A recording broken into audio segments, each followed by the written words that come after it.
IPL में इन टीमों के द्वारा क्रिकेट इतिहास की सबसे बड़ी गलती किया गया इन खिलाड़ियों को खरीदकर, जिसकी भरपाई तमाम फ्रेंचाइजी आज भी चुका नहीं पाई और ये आईपीएल में सबसे मोस्ट डिजास्टर खिलाड़ी भी साबित हुए हैं। तो इस वीडियो में जानेंगे आखिर आईपीएल में वो कौन कौन से खिलाड़ी हैं जिस पर फ्रेंचाइजी ने भरोसा करके सबसे महंगा रकम देकर टीम में रिटर्न किया, मगर परफॉर्मेंस में ब्याज तो दूर की बात है, सूद भी वसूल नहीं कर पाए और बन गई one of the best player in IPL. तो आपको बता दें, पहले नंबर पर जो खिलाड़ी मौजूद है वो दुनिया का एकमात्र ऐसा खिलाड़ी है जो कैंसर को मात देते हुए क्रिकेट में अपना जलवा बिखेरा, लेकिन आईपीएल में दिल्ली की ओर से सबसे डिजास्टर प्लेयर भी साबित हुए। अब आप समझ ही चुके होंगे कि हम युवराज सिंह की बात कर रहे हैं। जब साल 2014 में आरसीबी की ओर से 135 की स्ट्राइक रेट से 376 रन बना डाले थे, वहीं गेंदबाजी में भी युवराज 5 विकेट चटकाए थे 8 की इकोनॉमी के साथ। अब बात आती है ऑक्शन साल 2015 की, जब दिल्ली ने युवराज को 16 करोड़ की मोटी रकम देकर अपनी टीम में रिटर्न किया, लेकिन 14 मैचों में 118 की स्ट्राइक रेट से सिर्फ 248 रन ही बनाए। गेंदबाजी में भी कुल 14 मैचों में 9 ओवर डाले और मात्र 1 विकेट ही अपने नाम कर पाए थे। ऐसे में दिल्ली के लिए यह एक्सपेरिमेंट घातक साबित हुई और अगले साल युवराज को रिलीज कर दिया गया। वहीं दूसरे नंबर पर जो खिलाड़ी मौजूद हैं वो पार्ट टाइम कमेंटेटर के साथ साथ एक क्रिकेटर भी हैं जो कि आरसीबी की ओर से विकेट कीपिंग करते हैं। अब आप समझ ही चुके होंगे, हम दिनेश कार्तिक की बात कर रहे हैं। जब साल 2014 में दिल्ली कैपिटल्स ने दिनेश कार्तिक पर भरोसा जताते हुए 12.5 करोड़ रुपए देकर टीम में रिटर्न किया। अब इतनी मोटी रकम दिनेश कार्तिक को देकर दिल्ली के सिलेक्टर चैन से तो सोए नहीं होंगे, क्योंकि एक ऐसे खिलाड़ी पर दिल्ली ने बाजी लगाई जिसकी पुराने आईपीएल रिकॉर्ड्स की बात करें तो ना ही एवरेज 40 की रही और ना ही स्ट्राइक रेट 140 से ऊपर। साल 2013 में कार्तिक 19 मैचों में 510 रन बनाए, मतलब देखा जाए तो 28 से भी कम एवरेज की रही। वहीं साल 2012 में भी इससे बुरे हाल रहे थे, वो 18 की एवरेज से रन बनाए थे।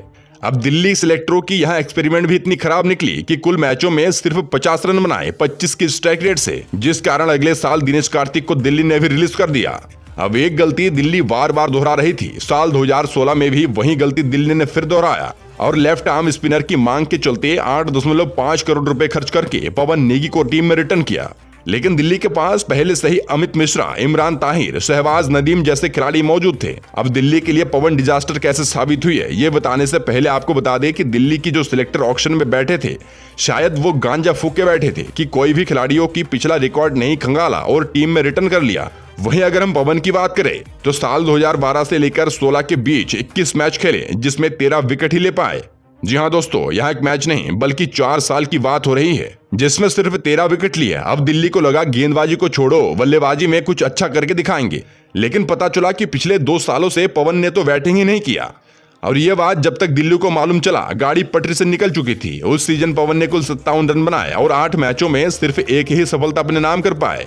और आपको बता दें, चौथे नंबर के जो खिलाड़ी हैं वहां आईपीएल से 2 महीने पहले भारतीय सरजमी पर ऐसा गदर काट चुका था जिसकी गेंदबाजी से इंडियन बैट्समैन थर-थर कांपने लगे थे। जी हां, वो खिलाड़ी टाइम मिल्स है जो साल 2017 में आईपीएल से ठीक 20 दिन पहले भारतीय पिच पर इंडियन बैट्समैनों को काफी परेशान किया था। मिल्स ने 24 टी20 मैचों में 30 विकेट अपने नाम किए थे 7.2 की इकोनॉमी रेट से। अब आरसीबी लालच में आकर उसी साल मिल्स को 12 करोड़ की मोटी रकम देकर अपनी टीम में रिटर्न किया और आईपीएल में आते ही वहां फुस हो गए और कुल 5 मैचों में 5 विकेट लिए 8.5 की इकोनॉमी से। और इसके बाद आरसीबी ने उसी साल टीम से उन्हें रिलीज कर दिया। बता दें, इस लिस्ट के आखिरी खिलाड़ी जिसे पंजाब ने उसके 6 हिटिंग एबिलिटी देखकर साल 2020 में अपनी टीम में 11 करोड़ की मोटी रकम देकर रिटर्न किया।